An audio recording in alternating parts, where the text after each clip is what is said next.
Good afternoon, everyone, and welcome back to another episode of MINDTRIP, where we explore the connections between mindsets and mental health. Yes, guys. So it's a brand new month. So you know what that already means. We're bringing you a brand new series. This month of March, we are focusing on leadership and luck. So the title of our series for the entire month is going to be Leadership or Luck, How to Get Your Pot of Gold. I feel like so many times you can just hear people saying, oh, I lucked into this, I lucked into that. But we want to kind of break down the different things that go into luck, like how leadership plays a role in your home life, within the community, at work, and just different areas in your life. Absolutely. And like Taylor said, although there are situations that may have been unplanned or blessings that have come our way, how we show up as a leader is going to give us a better shot or better average at coming into those experiences or having those opportunities, or even being able to recognize when those opportunities happen. So today, just like we always talk about that, in order to love someone else fully or love your family fully, we have to start with the inner work. So too, when we want to lead people, lead a community, make an influence and make a difference in the world, we have to start with being able to learn how to lead at home. Yes. So, as always, we always love to share an associated Bible verse that works with our message for the week. So, today we're bringing you Romans chapter 8, verse 28, one of my favorite verses. And we know that all things work together for the good of those who love him, who have been called according to his purpose. This really reminds me of a song that I played for Nikki last week. She said it was too busy. And it just consistently says, and we know that all things work together for our good. I'm not going to try to sing it because I'm not a leader in that area, right, Nikki? I was just going to say, please don't sing it. I would do it. But no, seriously, like when you are living and working in your purpose and you're trying to help others around you, like lift other people up, God is going to come together for you and help deliver you into that purpose so that you can touch many people and change many lives. And quite honestly, that's what leadership is about. Yeah. And leadership, so there's a quote that is going to be the theme throughout this month, but it is the essence of great leadership is to build influence and not authority.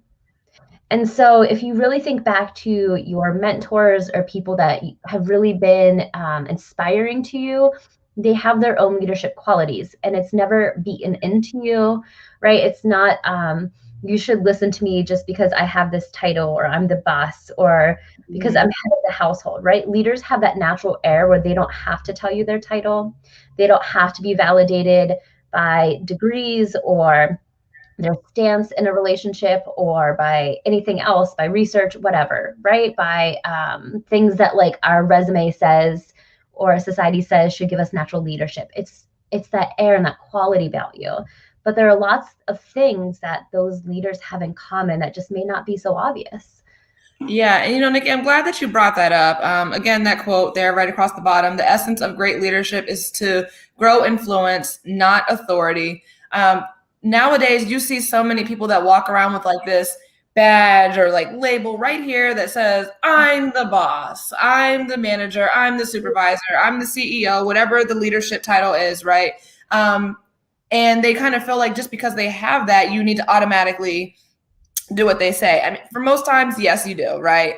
But when you lead by authority and when you make people feel, or you make your team feel like you're less than, that's not going to do much for your influence. People are going to, listen to you because they have to, but you're going to struggle to connect with those people. You're going to struggle to build with those people. And they might just want to just, push away like, okay, this person's very bossy, I don't want to have anything to do with them.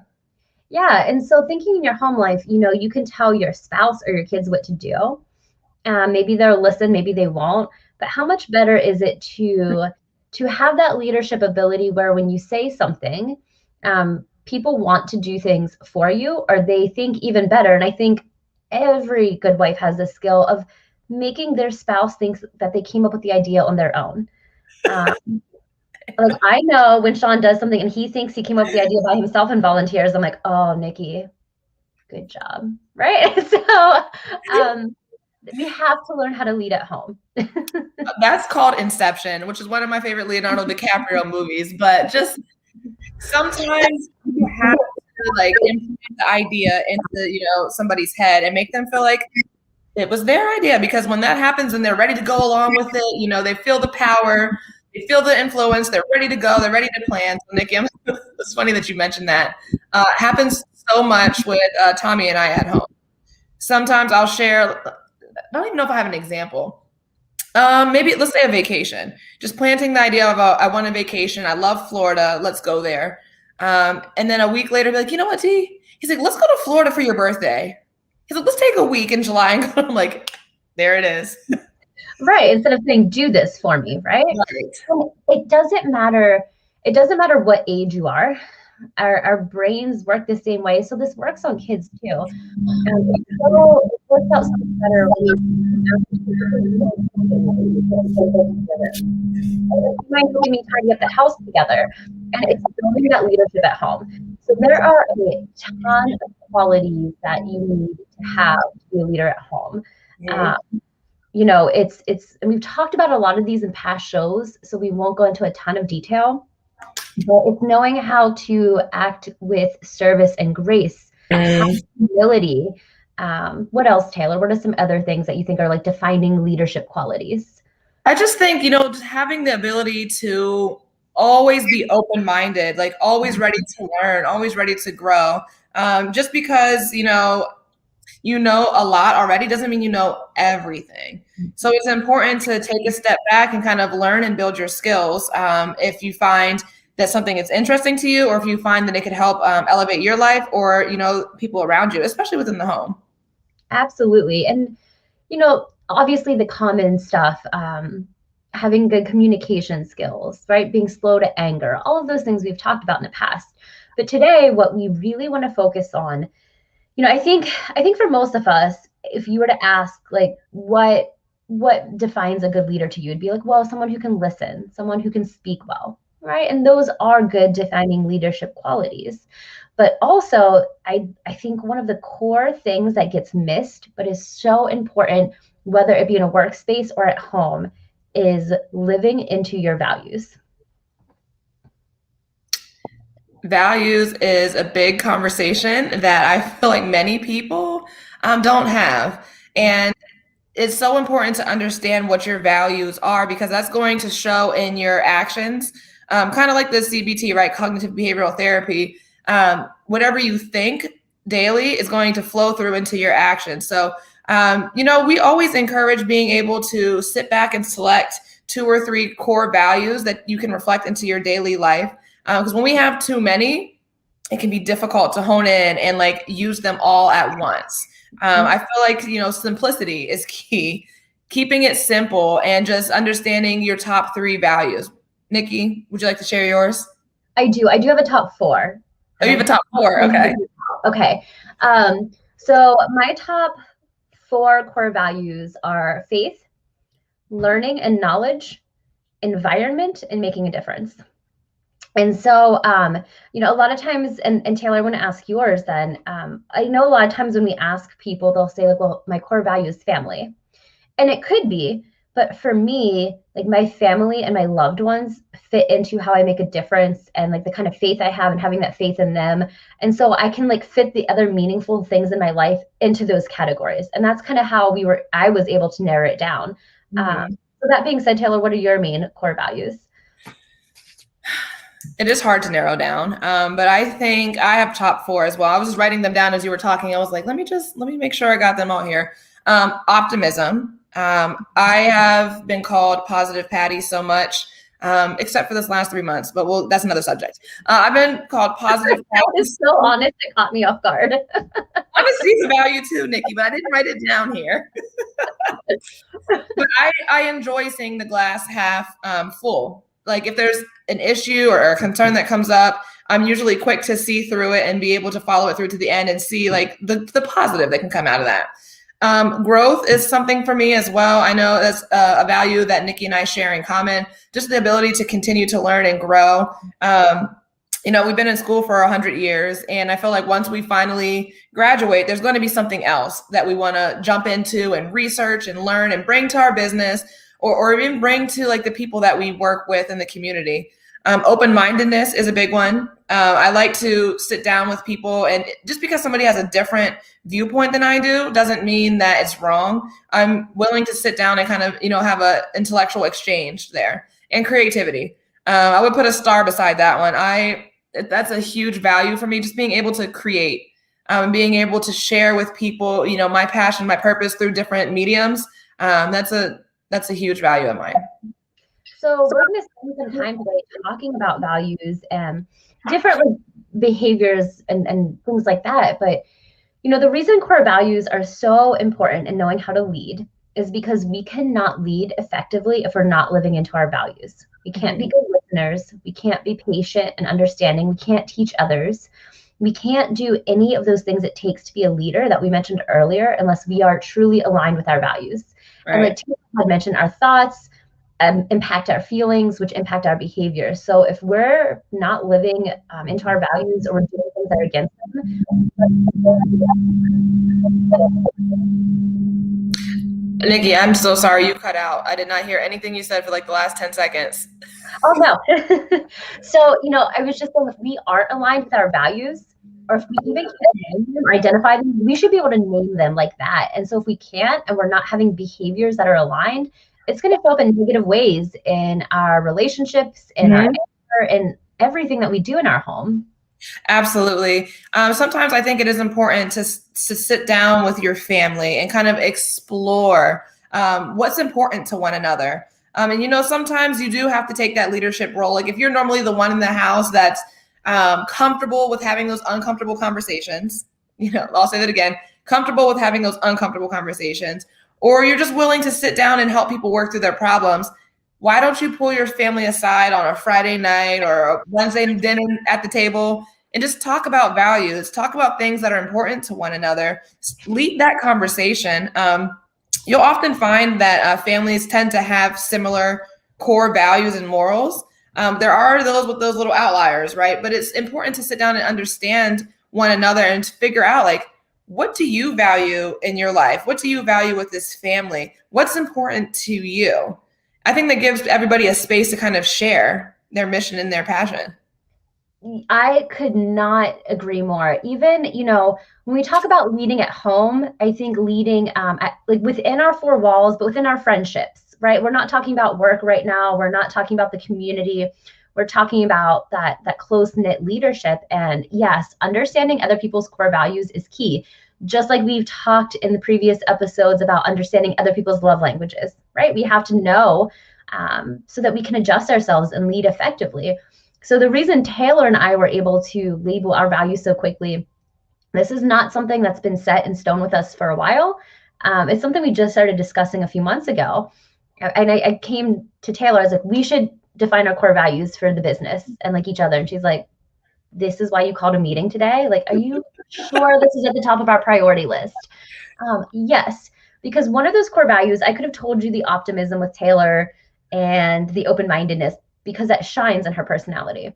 I did not realize that creativity was a core value of hers, because it's not one of mine. And when we sat and talked back and reflected on different situations where we never fight, but like where we probably like felt that tension in the air when we were trying to develop business stuff, it was probably because I was stifling her creativity, because my core values are more about like learning and knowledge. So I might have been focused on that, and she might have been like, I just want to try this and see what happens. And so knowing that is great, so that we know how to approach each other and to understand that perspective. Absolutely. And when you first called that business meeting, again, I'm like, who wants to sit down and talk about values? Like, my initial thought was like, who cares? Like, I know what my values are, you know what yours are, like, let's just go with the flow. But I love that you did that, because now it helped us truly understand one another. And quite honestly, I think it led us to our pot of gold, because now we are able to share and show our values in everything that we do. For those of you watching this show, I'm pretty sure you guys can kind of figure out what some of our values are. For our friend group, they know what our values are. With our business and in the content that we share on social media, on our website, you can gain a sense for what our values are. And values are so important. It's just the tip of the iceberg, but values are so important because they are you. They come out in your behaviors every single day in every single way.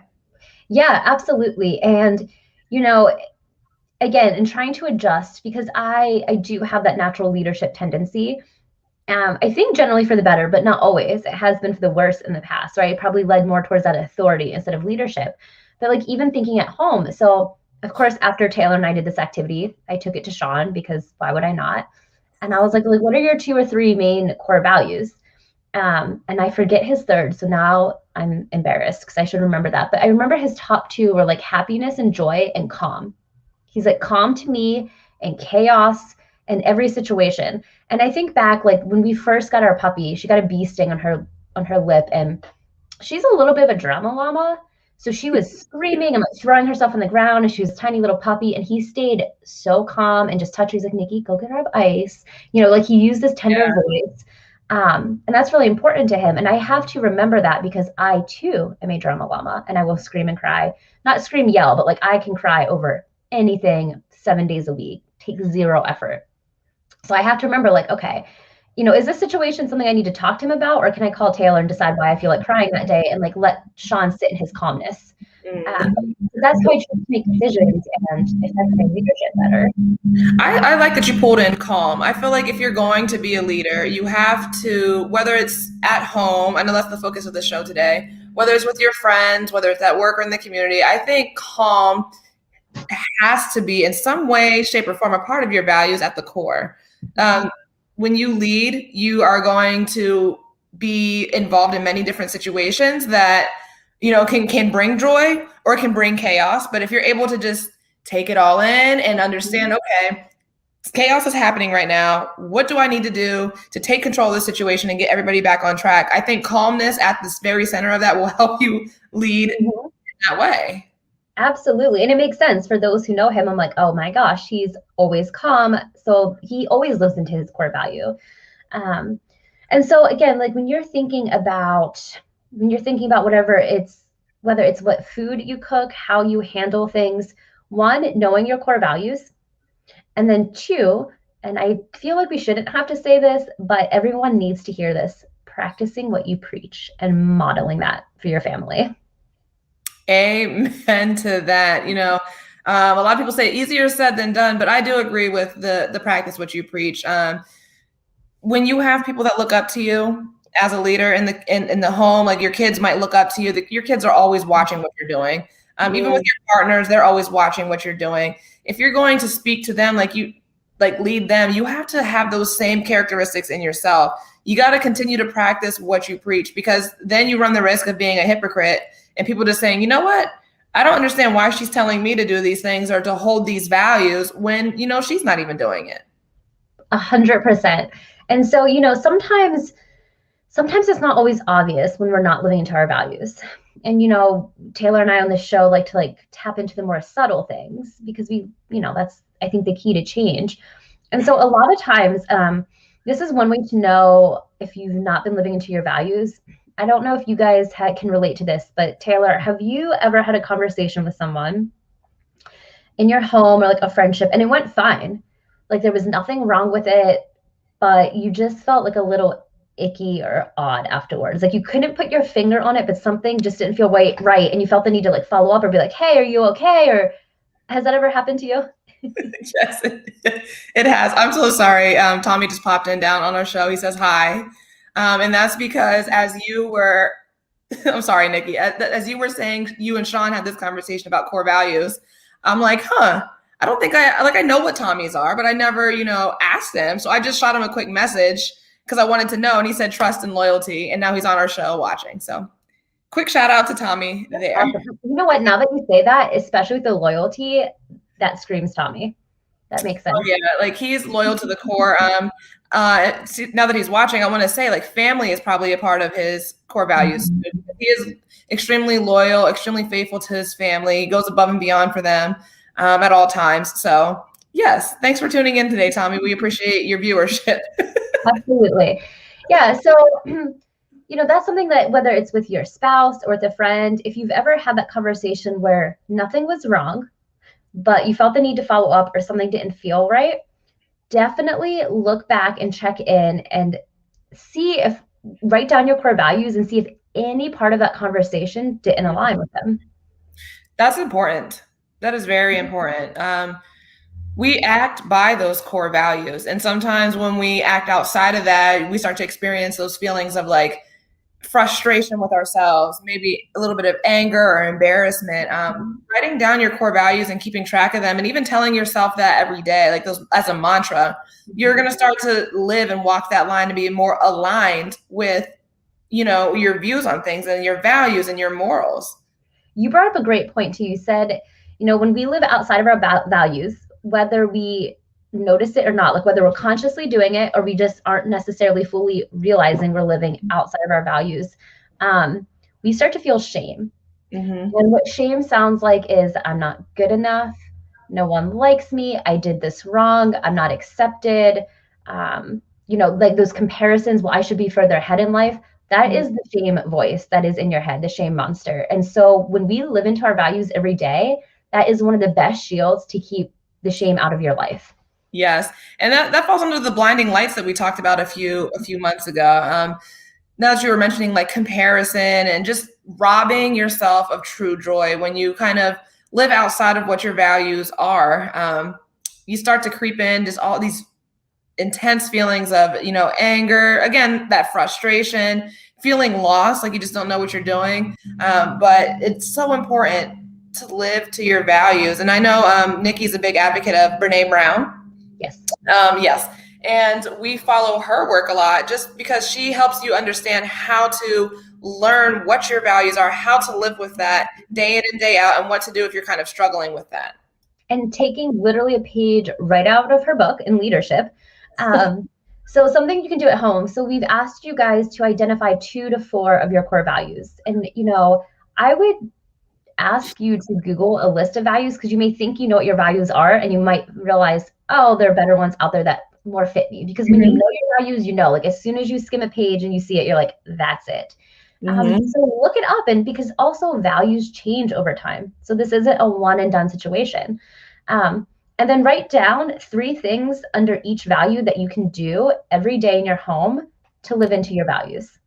So Taylor, I'm going to throw you under the bus. Would you want to share one of your values and then some behaviors at home that would be an example of you living into them? Yeah, so I'm going to go with creativity. I love creating. I love, making t-shirts for our business. We did that early on, Nikki, and you're kind of like, t-shirts, we're coaches, but she gets it now, the need to create.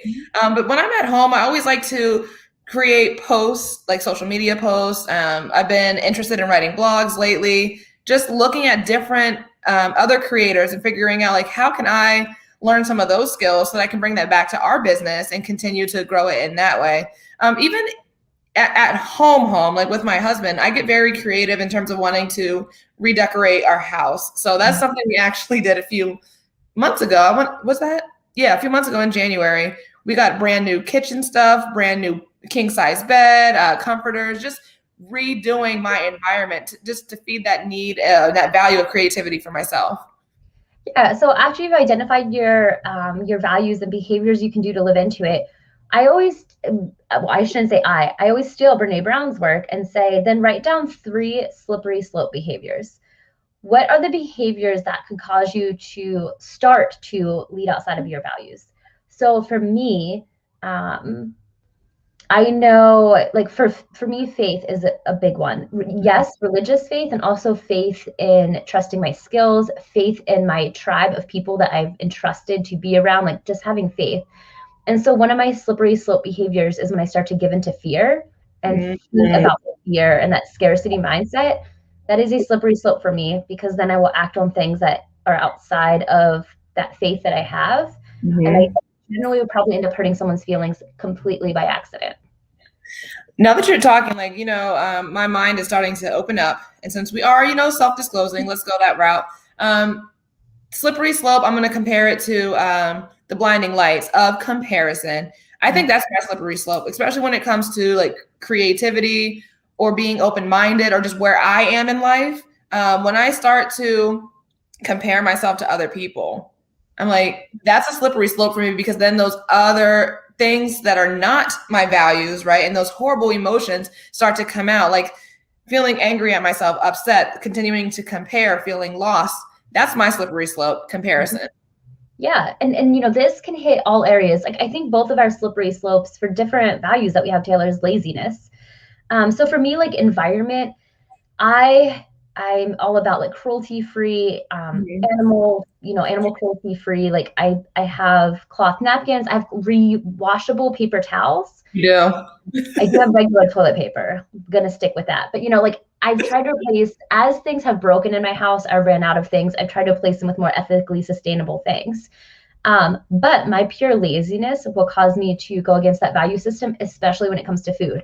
I will eat whatever like trash meat that I find because one, I'm too lazy to cook 2 meals, or I don't want to do the prep work. Or if Taylor's like, I'm swinging by Wendy's, do you want to make chicken or what? I'm like, yes, I do. Give me spicy. I'm using my leadership, I'm using my influence in the wrong way, Nikki. I know. So I know for me being lazy is slippery slopes. And then even though no one's judging me, like no one cares, I should say, like there's no one in my tribe of people putting pressure on me, I start to feel really bad about myself. And instead of taking it out on myself, like one, the shame monster comes in. And then two, I'm just generally less happy, which affects obviously the people I love and the people around me if I'm just less happy of a person. So one of the big things in leadership is knowing your values and knowing what behaviors support it and which ones don't. Yes, I agree with that. I have to say, Nikki, thank you for sharing laziness, because I feel like a lot of people may associate with that. But when I think about laziness and actually admitting that, people might hide behind it because of that shame. Like, man, I don't want to admit that I'm lazy because that looks bad. And especially in society nowadays, there's like this kind of shame built around lazy people. We glorify busy. We glorify productivity, and if you're not doing any of that, like your self-worth is like basically plummeting. But sometimes it is important to take a step back and relax. Like that's the opposite of laziness, but it can be similar, right? I don't know. But to take a step back and be able to relax and reflect on some things, you should give yourself that time. But laziness is definitely a slippery slope for me as well. In my head, I see myself as this productive go-getter, go to the gym, eating healthy. But like you said, sometimes you just don't feel motivated enough to get up and meal prep or do what you need to do. So you fall into those habits. And then again, bringing in like CBT, when you're going against what your core values are, you're going to start to feel bad about yourself and have those negative thoughts like, man, I can't stick to anything. Or man, I just treat myself like crap by the food that I eat, so I must continue to live that way. It really messes up your thoughts when you start to be engaged in behaviors that are against your core values. Taylor, you brought up a great point inadvertently, and I don't know if you realized it, so I want to point it out. One of your core values is creativity, right? Nowhere did you say in your core values was productivity or busyness. It was creativity. Right. And so when you said like sometimes you feel bad about that rest that you take, I'm going to challenge that and say, we know, like science tells us to be creative, we need sleep. Yeah. And we need to have like those memories, our short-term memories go into our long-term memories. So, you could even look at your frequent naps this girl takes, frequent napping, as that is one of the behaviors that supports my creativity. Because for you, it is. Like for me, napping does not support any of my core values that I have at all, but for you, it really does help enhance your creativity. So I think even framing it as just because other people may see napping as lazy, if one of your core values is getting stuff done, well then yeah, that's probably a slippery slope behavior. But for you, I don't think it is. Well, I'm so glad that you said that. So can we end the show now so I can go take a nap? I'm just kidding. I need to get some creativity going. Your sound is cutting out, girl. Uh-oh.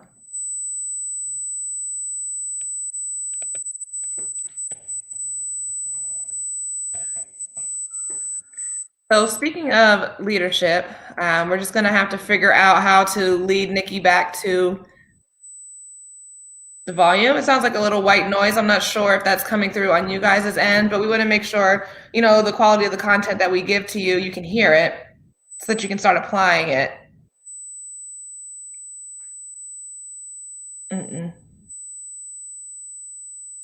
Yeah.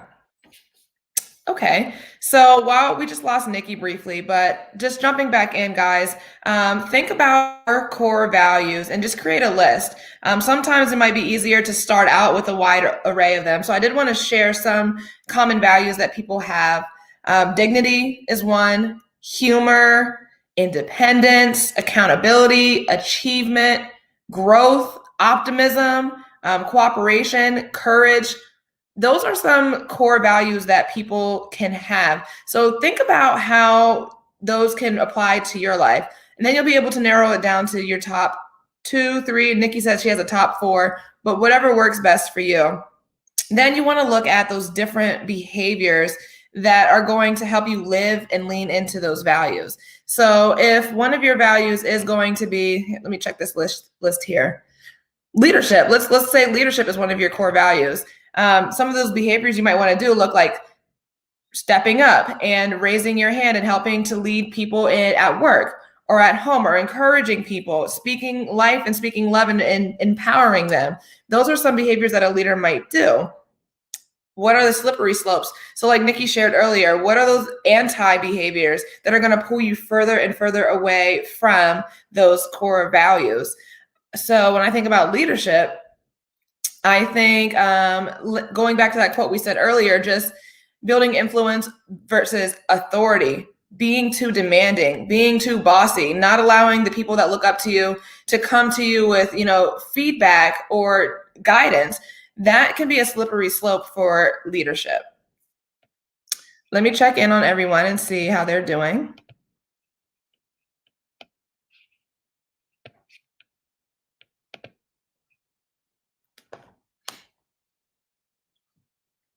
Okay, well, it looks like Nikki had to log out for this show. I do apologize for this inconvenience, guys, today, but thank you so much for following us and tuning in this week. Next week, we will be bringing you leadership in the community. And of course, we're going to bring back some of the skills that we've talked about in the past series, but it all starts with leading at home. And once you can start to build up your leadership at home, you can go out into the community and show your love and show your passion and lead people down the right path. There's so many fake leaders out there, guys, that think that they're leading people to the right thing, but they're not. And you could be that one saving grace for somebody. So as always, thank you so much for tuning in to MINDTRIP, where we explore the connections between mindsets and mental health. Please follow us on our social media pages. Instagram will be BKLLC19, and our Facebook will be Bryant Katsaounis Life Coaching. Thank you guys so much, and we'll see you next Wednesday. Bye.